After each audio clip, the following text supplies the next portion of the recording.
Hello and welcome to my channel. I truly appreciate you being here. My name is Ellen, and what I would like to cover with you today is conditional relationships. At the same time, there's also other relationships that I will cover later on that are more by choice. So the first two categories would be some friends come in for a reason and others come in for a season. And there's always a certain amount of time included in both categories. Then there are two other categories I'd like to cover, which is the friends that come into our life, usually early on in life, and they stay for good. They accompany you all throughout your life.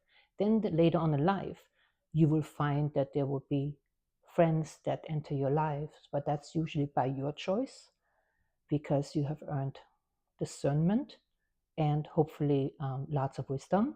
So, because of what we all have been through, I think we make better choices as we mature. Anyway, so before I go into those categories more in depth to explain, I would like to remind you to please subscribe, which is always free, and like and share if you care to. Okay? Thank you so much. I appreciate it. Anyway, so the friends for reason. Often it is for a benefit, either for them or for yourself. Somehow you benefit one another throughout that time, usually 3 to 4 months, and then it's kind of done with, so to speak.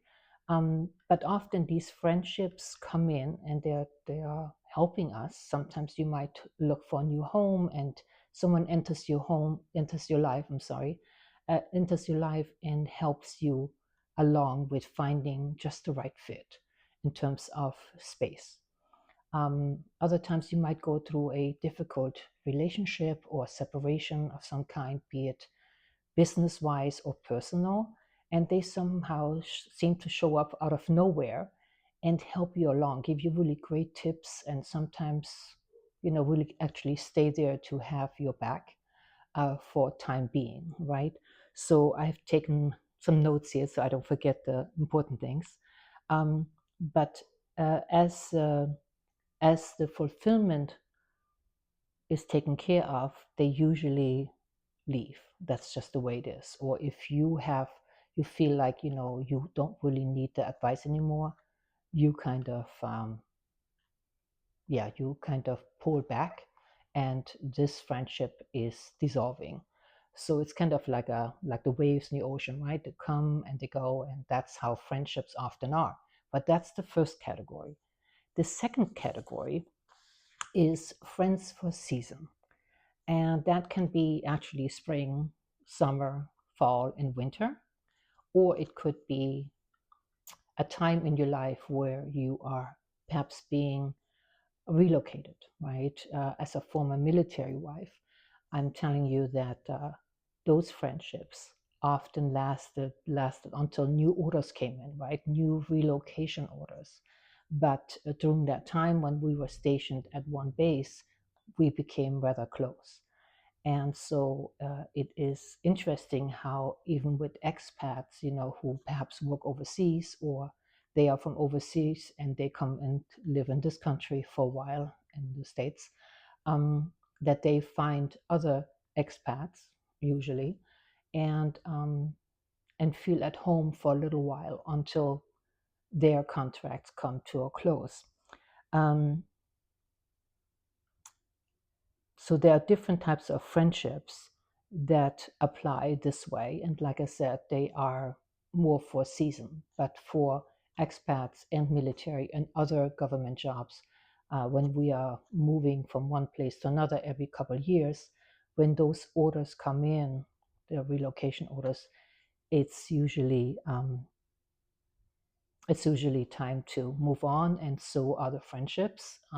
You might stay in touch with some that we have been very, very close to, but usually they also make new friends, and it just kind of dissipates. It just kind of leaves. It's just the way it is. I know for myself, I've experienced it many times where I was heartbroken having to say goodbye to people that I had become very close to, while we were stationed elsewhere. And so you mourning that friendship that you have to leave behind, and so do they. However, after a few months, you do find yourself in this new environment, and you are almost forced to make new friends. And as you make new friends and new connections are formed, you kind of leave the old friendships where they were, right? And so that's how it goes. And I must say that I've learned a lot through that time, and you learn to adapt rather quickly. So those are the seasons, but again, that's it's a different season in just 3 months. But if you are, like I said, in a government job, it's a whole different story. Then there are, it's a whole different category now. It's the friends that stay. Those people those people were little ones at one point, and you might have met one or two during even the kindergarten years. And somehow you stay connected throughout that time.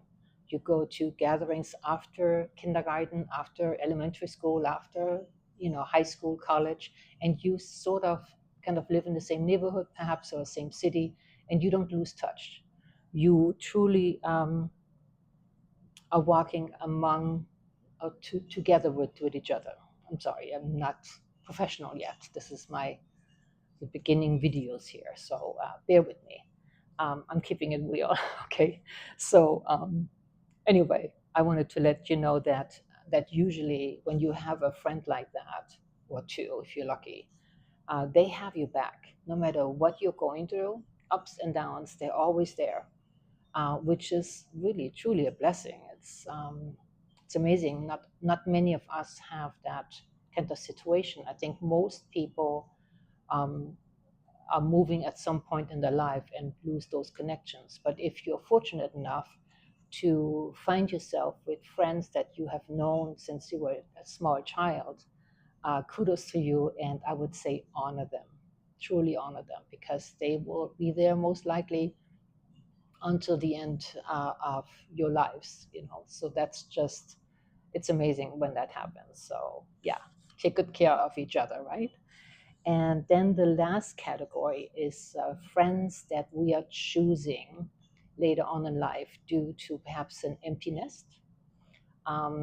Your children have moved on, be it college, marriage, you name it, or moving away, and you find yourself with this big house and it's empty, and you are downsizing, or perhaps I'm sorry, I lost my thought here. Yeah, so empty nesters, or perhaps you retire, right? And all of a sudden you find yourself maybe needing to move, or perhaps enter a whole different lifestyle to where you are now not working 9 to 5 anymore, or whatever your hours were, but now you find yourself with lots of time on your hand, and you might get into classes, take some lessons here and there, and you learn, you meet new people, new friends. And the ones that you knew from work, or golf, or what have you, sports activities after work, they kind of disappear, just because you don't have so much more in common, since they might still be working and you are not. It is really incredible how, when that happens, you might find yourself to where you are just really have really nothing to talk about other than the good old days. And that's getting old after a while. So you want to create new happy days, right? So I'm thinking that is more by choice. And I'm also finding myself to be, well, I found this from other people telling me that it also happens often just because when you have accumulated wisdom, and you become more you will use discernment, I should say. Okay, here I'm stumbling. Anyway, that is really helpful, because at this point in your life, as you are retiring, or you perhaps moved into a whole different direction due to empty nest syndrome, and downsized, that now you have a whole different family, so to speak, different neighbors, different people in your life. And so with that, I think we often also become more real.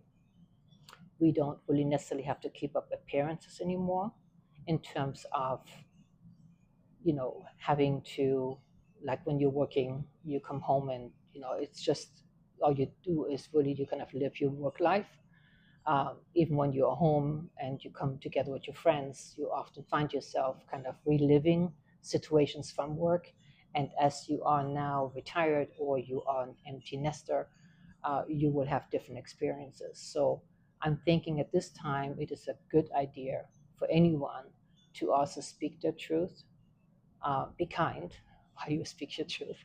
But, I think we have become more confident as to who we let into our lives. And I think that's really important to have quality friendships and not having 10 people that we call friends that are really not our friends. So those are really meaningful relationships, I think, and these are more by choice. But it is interesting how, in the beginning of our lives, it's often that people come into your life, friends for a reason, other times for a season, and then as you are, maturing, you find yourself with a whole different type of friend category. The friends that stay, like I said earlier, honor them because that is rare. Unless, of course, you stayed in the same neighborhood and raised your children together. That is amazing. I can't even imagine as a former military wife that I never had in my life. It was always just a few years and then you move on. But these are the things that I wanted to talk to you about today. And I'm hoping you enjoyed it and you got something out of it. And I hope to see you again. And I appreciate your time and tuning in. Thank you again. You have a good day. Bye bye.